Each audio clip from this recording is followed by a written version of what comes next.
Good night. Welcome to Cut Deep. It's Season 3, Episode 4. The concept of Cut Deep was developed with a focus on encouraging the wider public to think more in depth on issues that plague us, encouraging persons to have a voice and to use that voice to invoke change. Cut Deep is an interactive platform, cutting through the noise and political rhetoric. It is raw, uncut, challenging you to think critically. What do the issues mean for us? What part do we play? It is a platform that will move the Virgin Islands toward unified, integrated success. I want to welcome back Blossoms Florist and McKelly's Beauty Salon as our support sponsors for Cut Deep. I welcome Basics to our roster of sponsors for Season 3. I also want to highlight and thank those of you who support this platform from behind the scenes. You know who you are, and I want to say that I truly appreciate you. There are two major subjects that,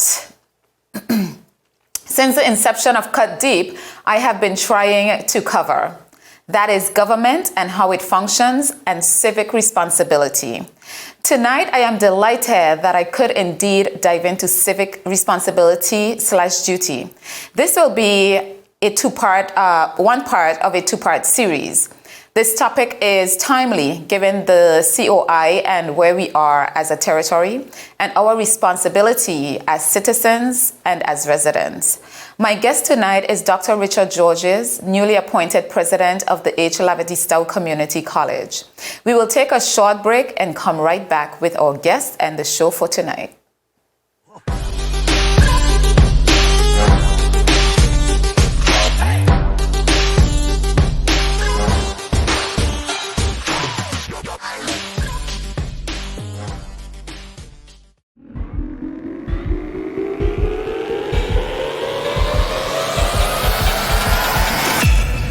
Hey, Johnson. What's up? Well, you look like you're about to pass out. I think I am. But anyhow. Cho, what are you doing? Remember last year when I spoke to you over the phone? When I said, well. Anyhow, ever since that moment, I was wanting to take this step further with you. OMG, Johnson! I want to know if you, Via, would officially have me as your sales rep with a friend. What? To get live with our February promotions. Huh? Get live, get love, and get gifted. Bring a friend to CCT to sign up for a freedom plan, take a picture with them in the store, and post to social media with the hashtag GetLiveCCT. Then put your receipt with your number in the golden basket and wait on a call from Jante. First place gets $500 each. Second place, matching Samsung Galaxy A30s. And third place, $150 shopping vouchers each to one mark. So what you really saying? Really? And I could bring a friend too? More the merrier. Welcome back to Season 3, Episode 4 of Cut Deep. Thank you to our sponsors for their continued support. Our topic tonight is civic responsibility. It is indeed a timely discussion, and it is a topic I hold dear to my heart. In developing political maturity, civic responsibility should be of extremely high importance to all citizens. What it means and how to exercise this very integral responsibility. Civic responsibilities are tasks bestowed upon citizens by their government to ensure a balance between protection and allegiance. The government would not function without its citizens, and there would be no citizens without government. My guest tonight is Dr. Richard Georges, president of the Lavity Stoutt Community College. Dr. Georges, it is a pleasure to have you here this evening. I want to say congratulations on your new appointment. And before we move on, I'll ask you to introduce yourself to our listening audience. Thank you very much, Cindy. As you said before, Richard Georges, president of HLSEC, long-serving faculty and staff member there, as well as a proud alumnus of the institution, which I believe serves an incredibly integral part to the process of developing this territory into what it will become in the future. I totally agree. Thank you for being here. So our topic discussion this evening is civic responsibility or civic duty. So what I would like is if you can, and I want you to speak in really layman terms so that every single person that's listening to us tonight, if they're 50 and if they're 40, if they're 60, can understand exactly what this topic is, what it entails, and its importance for the BVI. What is civic responsibility? What does that term mean? Let's step it back. Okay. Imagine, I use an analogy. You are a family member in a household, and every family member, when they arrive at a certain age, usually would have certain responsibilities or duties within that household to keep it functioning. So I often tell my daughter, your job is to make sure you study your schoolwork and do what you need to do. And then likewise, there may be also chores within the household that we rely upon her to do. Whereas while most of the burden falls on the parents, as in the economic responsibilities, the responsibility for security, for imbuing the children with a good moral direction, with values, etc. Even the children in the household have certain individual responsibilities that they owe to that household. You can imagine siblings. When siblings go out into the world, they're expected, or parents at least expect them to have some obligations to each other, some responsibilities to each other. You wouldn't look at a sibling in distress and say, well, that's their business and continue going home. You back. So I think about it in those terms, in terms of the household being the territory, and that every member within, every citizen, every resident has certain obligations, to ensure that we continue to reside in a place that we feel safe, that we feel secure, that we feel is looking out for us as well. So I think that would be just the simplest way of explaining what we mean when we talk about civic responsibility. Your duties or obligations to the space in which you live to ensure it is one that you wish to continue living. And that's really just what it boils down to. Now that manifests itself in multiple different arenas. I'm sure we'll get into some of those as we continue the conversation. Yeah, well, that would be my next question. Most people see civic responsibility or civic duty. Actually, civic responsibility and civic duty are a little different. If you care to share an explanation. Sure. So you could think of the duties that you would have as a citizen. Primarily boil down to legal duties, things that lines that you are that you as a member of a society are agreeing not to cross. That you are agreeing that these. So those are things that you must do as a citizen. Exactly. Otherwise, there will be repercussions. And then your responsibilities are those that are more voluntary. I'm stuttering on my words, sorry. Sometimes they're also a little more abstract. So for example, the responsibilities, could do more towards, could deal more with, the things that you can do to improve the environment in which you live, both in terms of the physical environment as well as the social one. There are things that you can do, I'll put it this way, so legality does not equal morality, right? So there are things that you might be required to do legally, right? But then things that you might be required of you morally is a higher bar, that we don't always attain, But when I think of civic responsibility, I'm thinking of that higher moral bar. What can we be doing to improve the society in which we live? That is one that we are proud to hand over to the next generation. Correct. So these are things like environmental responsibility. So there are things, there might not be legal framework, for example, to contain things like emissions or to imbue government or other authorities with the power to stop certain actors from doing things that are not conducive to a good or a sustainable natural environment, right? That doesn't mean that they should go ahead and do it just because it's not quote unquote illegal to do so. Correct. So I'm thinking of things like sound pollution, air pollution, things like the beautification of spaces. And so these are things that that might not necessarily right now be legally required. Outside of maybe neighborhoods that have covenants, that demand certain things of their residents, but would be good to do. Yeah. Above and beyond, not littering or not dumping. Right. So it's not always such a low bar. Everyone knows, to dump an old fridge on the side of the road or in a gut. You shouldn't do that. But then, there are things above, not causing active harm, i.e., making sure that your surroundings are kept clean and orderly, etc. Yeah, and making sure, for example, respect for the environment. Right. So you might have open canisters in your yard, right, collecting stagnant water and breeding Aedes aegypti mosquitoes. It might not be illegal for you not to clean up your yard, but it will be your civic responsibility to the society. Right. Because then you're contributing, of course, indirectly, right. To dengue fever, right. Other things, malaria, etc. Now, civic duty. A lot of people look at civic duty mostly as voting. And it is a duty, but it's also a voluntary duty. I would say it's an obligation.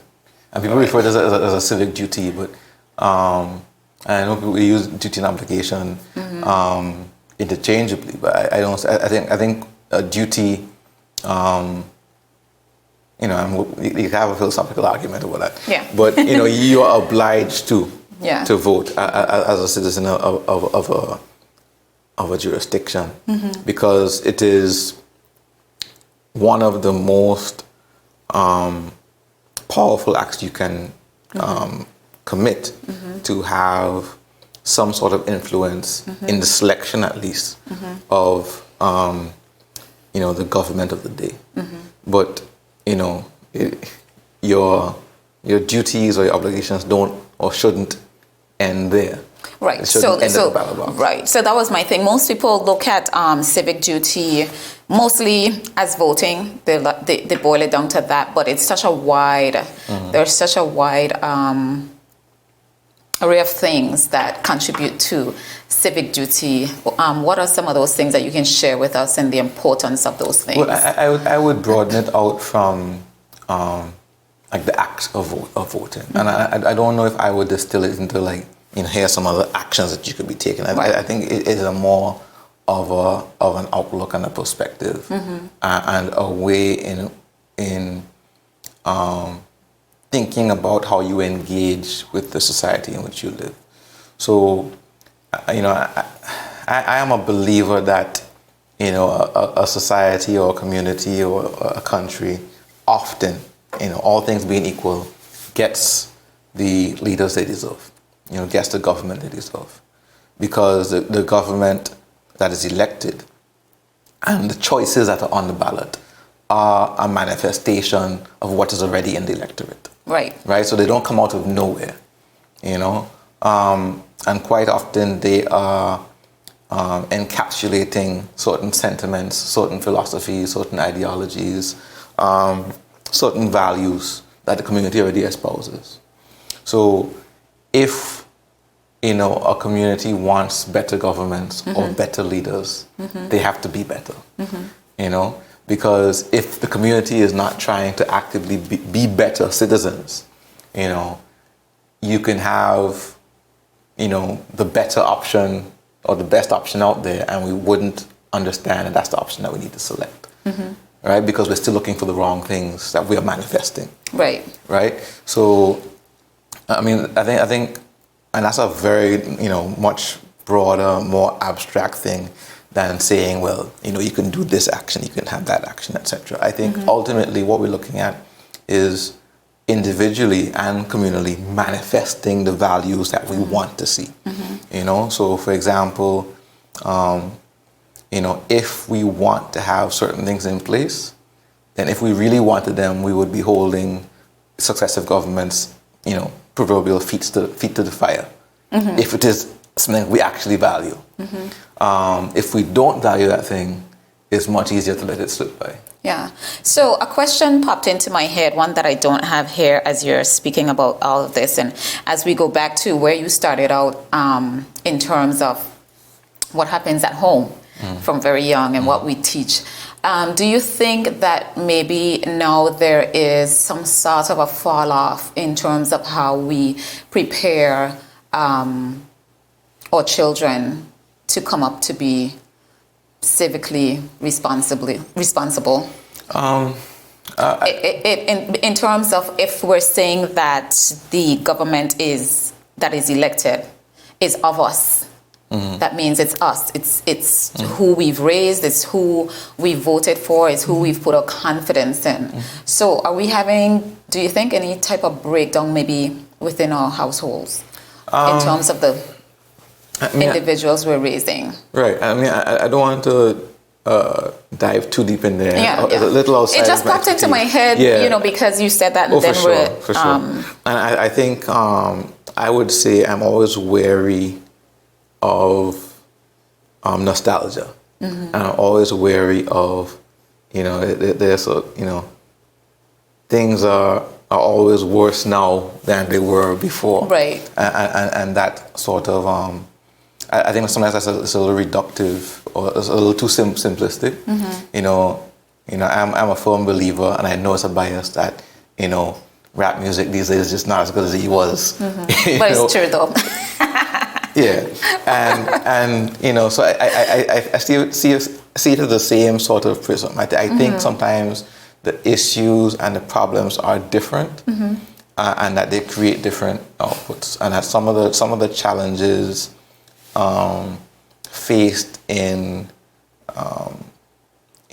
domestic life in 2021 are obviously different than what was faced 50, 60 years ago. I think there's some other dynamics in there. Yeah. So like you had, if we delve into the history, you have a territory that was largely, not a priority. Right. So the territories or the jurisdictions or the colonies that were priority, the ones that could produce economic capital. So that's where you see, railway systems in Jamaica, Trinidad, Guyana, Barbados, etc. You see seats of government. You see these sprawling colonial government houses. You see government school systems. Long-standing. You see infrastructure. You see hospitals. A lot of the things that the BVI was bereft of, because if you can't produce the capital, you don't attract the investment. Right. And so you look at a foundation for society that was largely based in the Methodist and Anglican churches, and later on, you had Moravians, you had Lutherans, etc., Quakers, etc., but largely a faith-based organizations put in structures for education. Right. You had a history of, bush medicine and midwives from villages until you have a cottage hospital built by major peoples. Where there's no centralized healthcare. Right. All of these things I think feed in, and then you start looking at, when tourism arrives, quote unquote.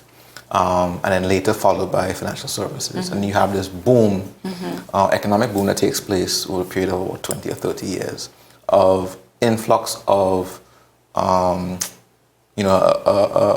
migrant influx, an economic boom, where the infrastructure to underpin all those things was not in place. So you had a sort of like an ad hoc development, both physically, civically, politically.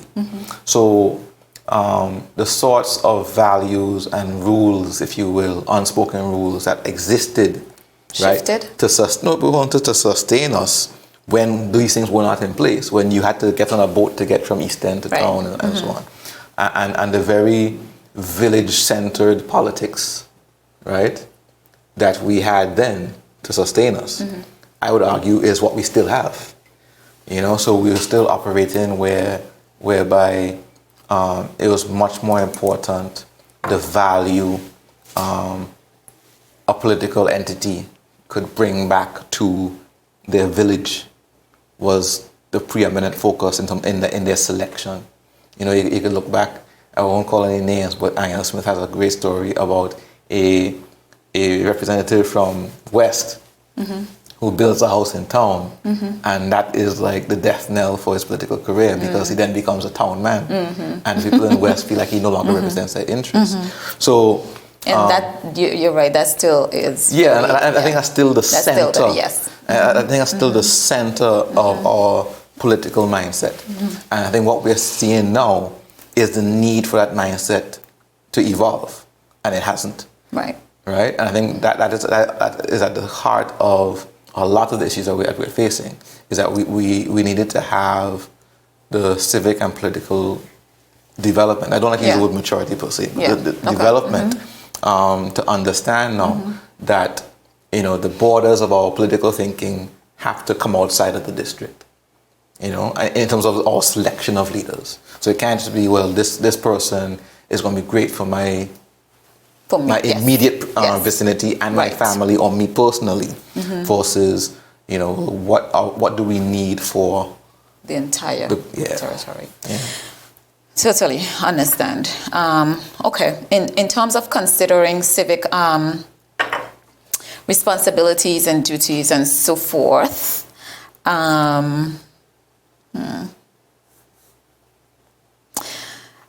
what would you say makes a good citizen?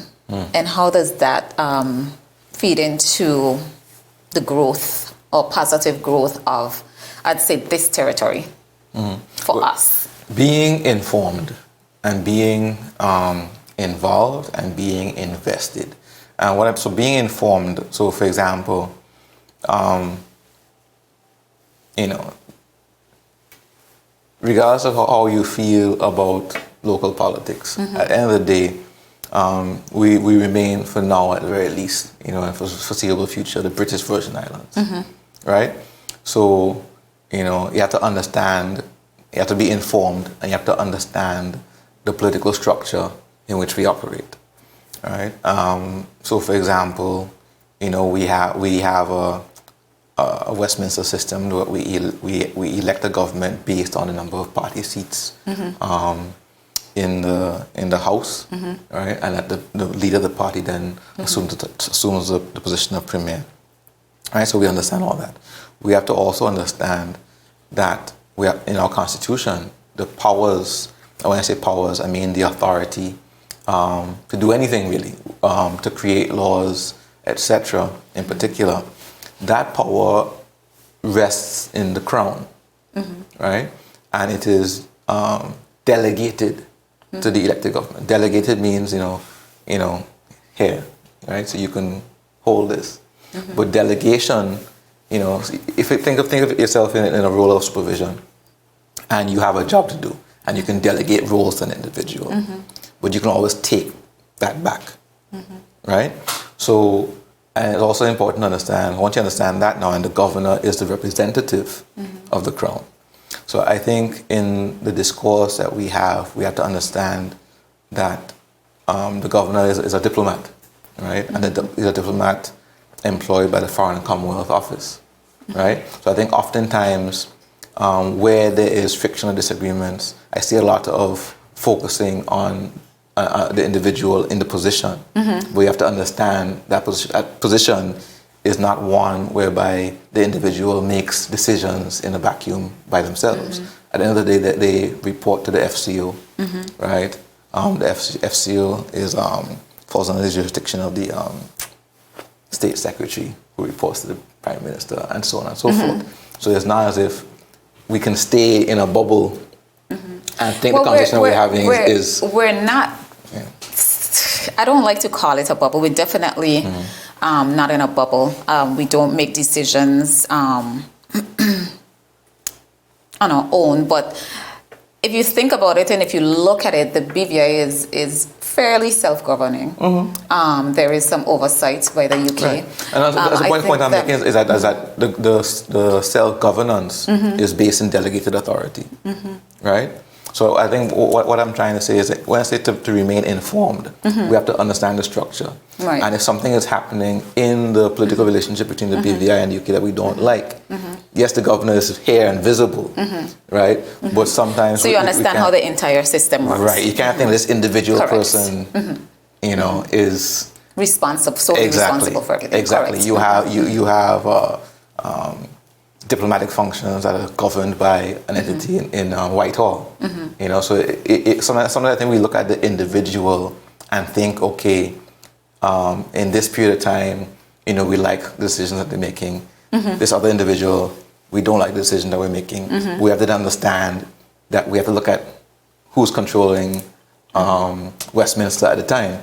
You know, so I think often you have conversations and people say, oh, they remember this governor from 20 years ago and we really liked him a lot. I was like, well, that's a whole different political party in place with different visions. Exactly, and different ideas of how they want to interact. And I think a lot of times we are seeing the change, not a change per se, but we are seeing manifesting or we're seeing illustrated, right, policies of the Tory government. And we are attributing these things to an individual on island because that's who we can see.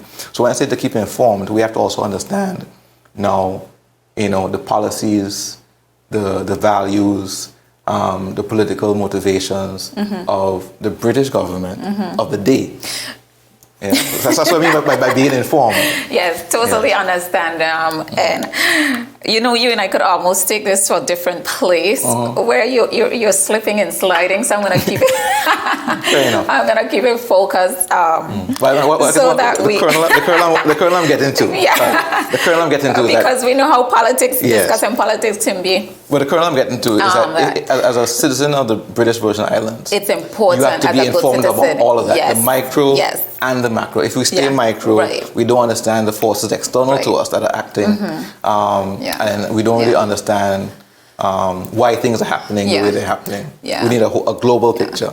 And then, so when we talk about civic responsibilities on both the government and the citizen side, then it's very important for the government of the day or the administration of the day to keep its citizens informed so that they can indeed be good citizens, because sometimes you just don't know where everything is coming from. So you can only make an analysis on just basically what you can see and deal with. And some other good ways of being good citizens too would be keeping your government accountable. Oh, for sure. You touched on some already where our love for the island, nature, how we keep it clean. And another good one that we can talk about is philanthropy, but that might be a big word and people understand philanthropy from a standpoint of, you know, rich people, but it simply means giving back. Exactly. Which means you're responsible for your brother and sister. It doesn't necessarily mean your blood brother or sister, but just everybody within the territory. And that's what I meant when I said invested. Yeah. You know, so, you know, a good citizen invests himself in whatever way possible. Sometimes it manifests itself like this, for example. For others, it might be, you know, being involved with Mail or another organization like that, and, you know, being a mentor. Sometimes it's, you know, I know in the realm of education, you often give of yourself above and beyond, you know, what's happening in the classroom. So that can manifest itself in many ways. But to have a heartfelt investment, whether that is financially or of yourself in the community and the betterment of the people in it. And it's so important right now. Should I call you Dr. Georges or Richard? It doesn't matter. You can call me Richard.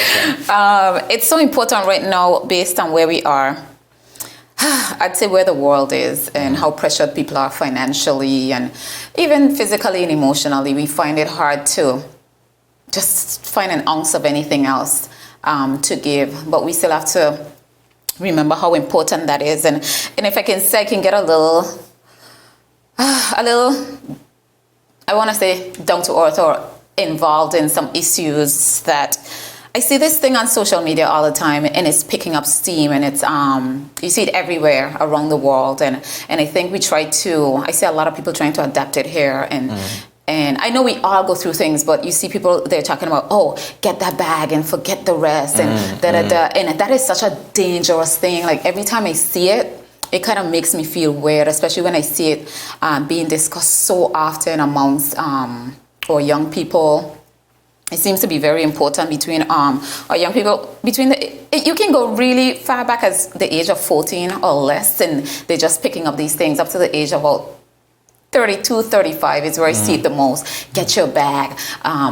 Who gives a hoots about what's going on in the territory, and not really understanding that every single thing that happens, it involves us all, and it comes back to hit you in a way that you would not have expected. So giving back, whether it's financial, whether it's physical, whether it's, it's very important. I think what you're raising there is a value question. And I think it's a complicated one, because I think there's always a balance to be struck. And I think what you're pointing out is what seems to be a visible imbalance, like where the priorities are skewed. Yeah. It's almost as if, not saying that someone should not pursue their own economic benefit, but it shouldn't be at the cost of everything else. Right. It shouldn't be at the at the expense of others and of the community. And sometimes I wonder if there's a social breakdown there somewhere. Well, I would say, and I love to pull history, because the BVI, the Virgin Islands, we have always been, a people with entrepreneurial spirit, of a certain degree of ingenuity. Right. Sometimes that has bled across the borders of legality as well, especially thinking of Prohibition era in the USVI, and of course, the Ella Giff Fundi song is a song about smuggling. But at the same time, bartering, people leaving to go wherever they had to in order to make a living. Exactly, and to support families here. I think what we're seeing nowadays, I think that was a question of survival, right? I think what we're seeing nowadays is unbridled and unmitigated individualistic approach to capitalism. And I think we always have to be wary of that. I like to point to, I point to the Middle Passage as like the moment in time where capitalism begins to value the resource over the body, right? And the most brutal illustration of that. And of course, we can still see it manifested all over the place. But at the end of the day, money is a tool, right? A tool that requires a purpose. Otherwise, it is almost, it doesn't have intrinsic value in and of itself. It doesn't do anything to say, Jeff Bezos or Elon Musk is wealthy. I can't keep up whoever is the wealthiest man in the world at the time. Right. But what are they trying to accomplish with those resources? So to me, and this is just for me, is like, if we're looking at, quote unquote, getting the bag, as you say. And just what is the purpose of it? Yeah, if people don't understand what getting the bag means, it's a young term. It means getting money, just getting rich. I'm just running behind that dollar, and that's all that matters. I don't care who I have to climb over to get that bag. And I think for a lot of things that we want to see in the territory to be developed requires financial resources, and requires us to pursue revenue streams that would then make those things a reality. Right. But I think, money for the individual, to me, the value of money is the freedom or independence that it can then grant you. So I think similarly for a territory, financial resources are valuable to the point at which they give you economic freedom. Right. Or economic opportunities, especially for your citizens. growth for growth's sake, in financial growth for financial growth's sake, is not really a sustainable thing, right? Because at the end of the day, you're going to reach a point where your continued collection of financial resources without an end in sight starts to, actually impede upon the ability of others to make a living. Right. But I think with the individual, that's on a global scale. On the individual level, I think I go back to that moment in our development where we have this, these booms. The boom. And we can say what we want to say, but I think we, in many ways, we demonstrate to young people what our values are. Right. Right. So if it is that we value individuals with wealth, regardless of how they come by the wealth, right? Then we, regardless of what we say in the pulpit or in this classroom or on the political rostrum, Actions speak louder. exactly. So if young people see the community lauding people with massive financial resources, whether fairly gotten or ill-gotten, then what we are teaching is that they need to quote-unquote get the bag. Yeah. And that is how they can experience social mobility. Whereas we might say, it's education. Yeah. You might say it's faith. You might say it's this. But then we demonstrate what we really think and what our values really are. And that is what I think is just eroding our entire social structure. Greed. And people ask me all the time, they're like, Cindy, you're so intelligent, you have these really great ideas, why do you can't make money off of whether, speaking out about issues or whatever, or, one of the first things that stood out to me when I moved back home a couple years ago, Richard, my children, and my daughter, I'll never forget it, she was 4.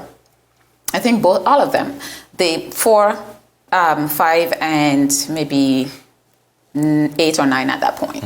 And one of the things that stood out for them as we drove from place to place to get settled, and they're meeting people, and we're just, getting back, they were like, Mommy, why is the BVI so dirty? I don't like that it's so dirty. Right? Those are things that you don't want to hear children or young people say. So that's part of your civic responsibility. You're teaching them to, they knew at that age the importance of that, keeping around you clean and keeping a territory clean and what it means to recycle and so forth. They knew that at that time. But I do what I do because the young people are looking. And we have to set an example for them. So yes, you want to have money to some point where there is freedom. You're not starving, you can meet your bills, you can, but then to say, I want to have money and lots of it at any cost. That fuels a lot of the problems that we have, the murders and the drug running, the gun crime, the stealing, all of that, and it's something that we... I think it also happens when the legitimate avenues either don't seem lucrative or seem to be walled off for whatever reason. So whether Correct. So I think we have a history of limiting access. Correct. You can go back to who got to go to secondary school. Correct. Who got to go abroad for education. Who got which jobs. Right. So we have a history. Of determining success. Yes. Yeah, and I've spoken to it before on the show, and I think just the other week I spoke about it. And we have to be careful when we elect people that you want policies and legislations that are put on the table that create a balance. I think also we can't, going back to civic responsibility. So one of the things that So what we've been trying to do at the college is to create programs that open doors, as widely as possible. And I think the fact that the college, has always had an open door policy to be a community college, and to ensure that, the college is how I got my start. Yes. You know, and I don't know where I would have been without, having that foundation. And I think it has done that for, thousands of Virgin Islanders. But more so in the programs that we are pushing now, in terms of our investment in technical studies with the marine, especially the marine and the solar training programs, especially. I mean, in the solar program, we have 2 young men who were recently incarcerated, and this is like representing a second chance for them, because I think too often we look at people and we have some recidivism, but people coming out of incarceration, out of youthful mistakes often, sometimes not violent at all, but that blemish on their path, dictates, the opportunities that will not be open to them in the future. So I think we got to start thinking about those kinds of things. I was having a conversation with somebody else recently, and we have to ensure that we aren't trying to equalize outcomes, that we're trying to equalize opportunity. Right. So if we make sure that makes sense. Citizens and residents have equal opportunities, right, then we don't have to worry about equalizing outputs and outcomes at the end. So I think oftentimes we try to put our energy and our resources in equalizing outputs, when that's not where we're supposed to be going. We need to make sure that at the front end that the equality and equity is being invested in. And then we have to kind of trust that will correct itself. Yes. Okay, we're going to take a short break and come right back. Our floral experts use their creative flair to design beautiful and exotic bouquets. We are the on-island wedding experts, and for boating enthusiasts, we can help you to add a touch of floral elegance, life, and color to your yacht, mega yacht, both locally and internationally. We've even worked with celebrities. At Blossoms, we continue to deliver smiles and watch our customers bloom.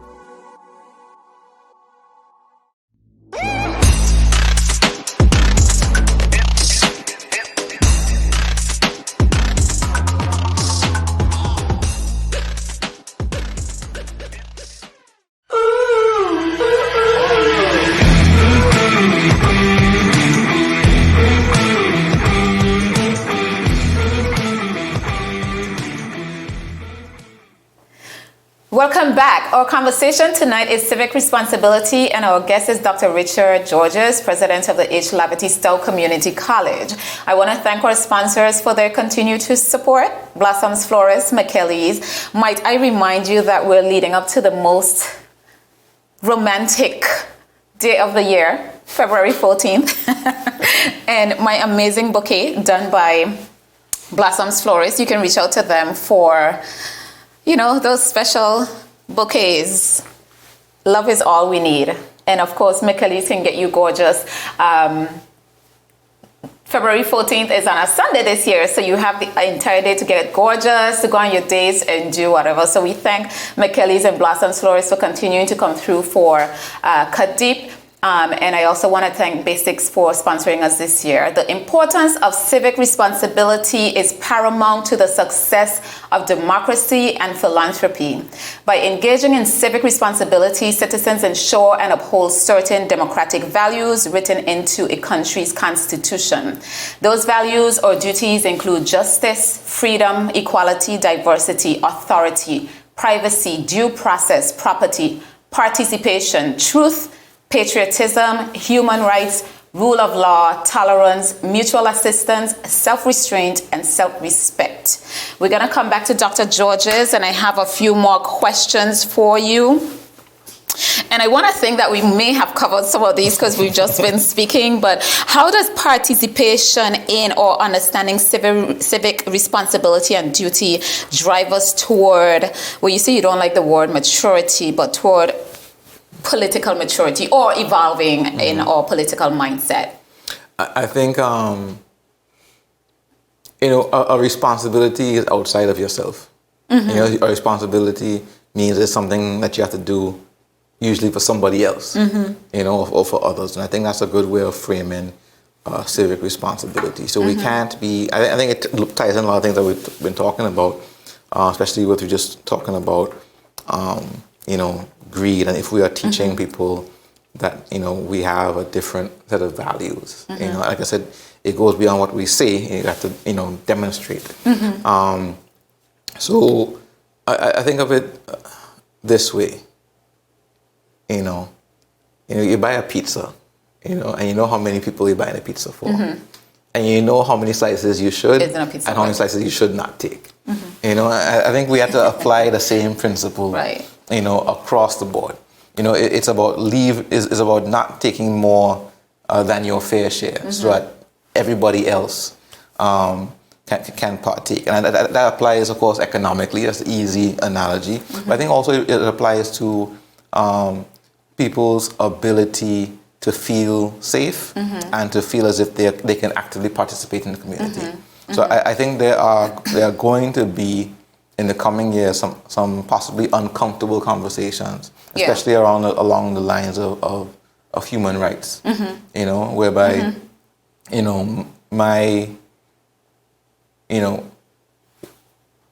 whatever my background is shouldn't impinge on your ability to live freely, right, and contribute and participate as a full member of society in the way and in the body and in the religion, in the mindset, etc. That you are free to live.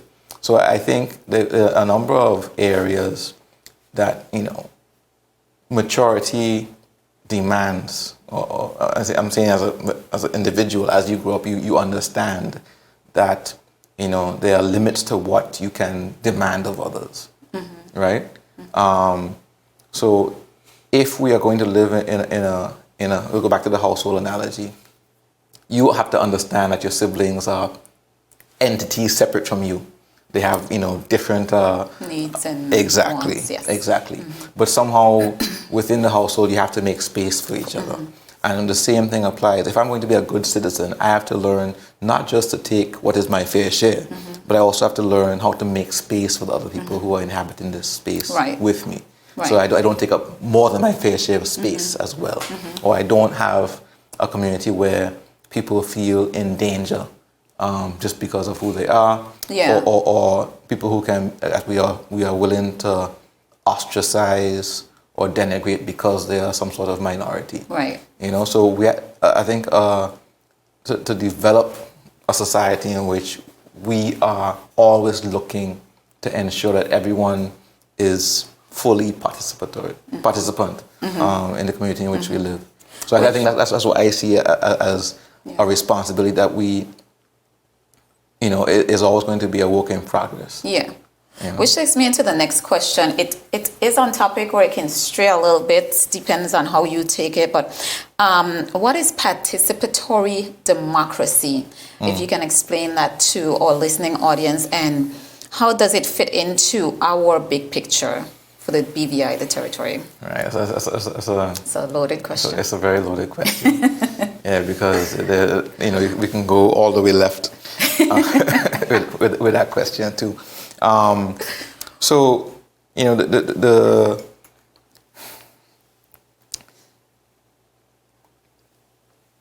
It's a tough one. I'm trying to figure out how much to bite off in case we go down a rabbit hole. But I'll try to hold you back. I would say individually, we could look at participation in terms of that voting, right, that action. But I would also harken back to the beginning of the conversation when I spoke about, being informed. And we can see the danger that is illustrated in the US, when people think they're informed, but are malinformed. And how dangerous that is, not just for individuals, but also for the structure of the system in place. With respect to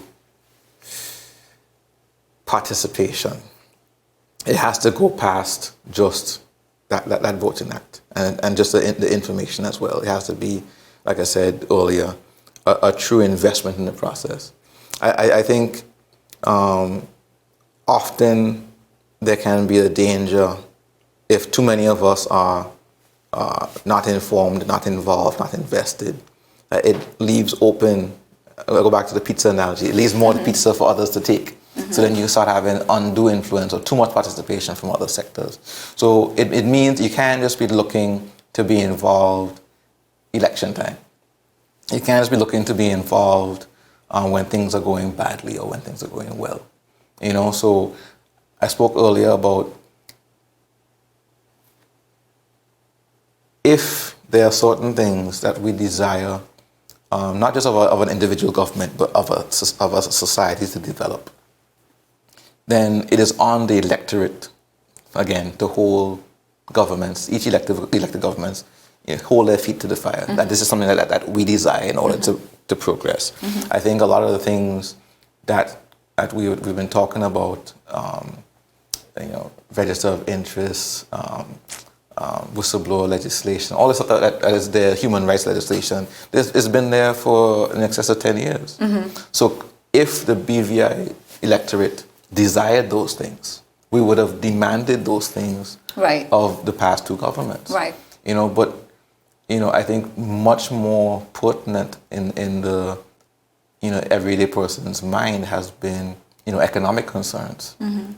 And perhaps we are often too much focused on that output and that outcome and making sure the outcomes are there as opposed to making sure that the opportunity is there in the front part. To my mind, the only way to develop a society or community that is going to demand these things is through education. And quite frankly, by the time they get up to us at the college, it's a little late. I'm talking so it needs to start early. There was a program on PBS back in the day called Schoolhouse Rock. Remember that? No. Yeah, so there was one where there was like a bill. So it was like a piece of a paper, like a legislation, a bill. And he was singing on the steps of the Capitol building, explaining to 4 and 5 year olds what the legislative process was, why bills were passed and what the purpose was. So I think we need to be communicating to our populace on that level, on a generational level. I think we need to introduce civics, not just Virgin Islands history, which is extremely important, of course, but not just Virgin Islands history, but civics as well. What it is, once we understand what kind of values that we would like to see out of the ideal citizen, it doesn't just manifest itself, it doesn't magically happen. Correct. We have to actually start doing the work to start to grow those citizens from Totally agree. We are running down on our time. If possible, I'm going to ask my team to give me an extra 5 minutes because there are some things that I just want to close off with. But I want to ask, I cannot leave without asking Dr. Georges what he thinks is the BVI's path to self-determination and eventually independence. Okay. It's a big question. It's a huge question. So I think I'm glad that you didn't lump the two together. Because self-determination simply, defines itself. It's the people choosing the path in which they want to go. So even if that path was away from independence, it still would be a self-determined. Right. So that's important to note. I think also important to note is that political independence does not always come with economic independence. Correct. So there are a lot of places in the world that are politically independent, but are dependent on economic influences from outside. So they might have traded a figurehead, often the UK or some other colonial power, for an economic one. So maybe for some of the countries in the South, maybe the UK is no longer the colonial power, but now Shell or BP is basically exerting way too much influence because of the economic power that they wield over them. So, or you go into independence and you have certain things in place. I'm thinking of some of the agricultural states that we have in the Caribbean, and that loss of becoming the independent, also removes certain beneficial arrangements with the colonial entity that then make it very difficult to compete economically on a global stage. As we're even seeing with just Brexit. Exactly, So, exactly. It's happening to the and UK. they're big dogs. Yeah. So Yes. So if Brexit, I think the figures that came out this week were, I think UK exports to the EU were down 68% already. So I think that's incredible, right? So I think what we will see is that the UK will be taking actions to consolidate and solidify their own economy. So it's important to note that might not always be to our benefit. of course. Right? So I think for our sake, it's really about us educating our populace to understand what the options on the table may or may not be, and what will be required to move the needle.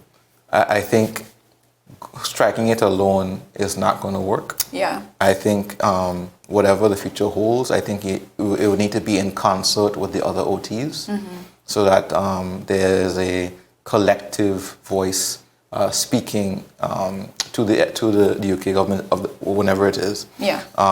From Gibraltar to TCI to St. Helena, that everybody is of one accord. That collectively we're ready to move past whatever this is. And I think is what it's going to take for there to be substantive development in that direction. I think there might be some incremental movements, some more broadening of powers that are seated in the local House of Assembly. But talking to independents, and I think there are a lot of other things that have to move into place. Not to say that you have to, you can't wait until everything is solidified, but I think also we need to see what the wish and intent of the population is. Yeah. Once they have been educated properly, what direction. Where do they want to go? Exactly. And I think it wouldn't be right, I think, to try and agitate in any direction until there's some sort of referendum. I agree with you. Dr. Georges, thank you for coming. I might have to have you back on so we can get down to some more juicy matters. So thank you for being here tonight. This discussion was indeed insightful. Civic responsibility means active participation in the public life of a community and in an informed, committed, and constructive manner with a focus on the common good. Civic responsibility often exhibits some of or all of the following: addressing society's problems in an informed manner, showing respect as well as dissent for laws, recognizing the difference between legally defined and culturally defined citizenship, engaging in an active process that goes beyond passive citizenship, establishing a balance between rights and responsibilities, understanding the concept of the common good and who defines it, being able to negotiate differences, involving the community in decision-making processes, embracing the concept of participatory democracy, questioning governmental policies and practices, determining ways to alter public policy, exhibiting stewardship that is being responsible for one's community, recognizing the value and human dignity of each person, reaching varying degrees of political awareness and advocacy, ranging from basic knowledge to developing a voice and making oneself heard. Thank you once again to my listening audience for tuning in with me each week, and I will see you again next week.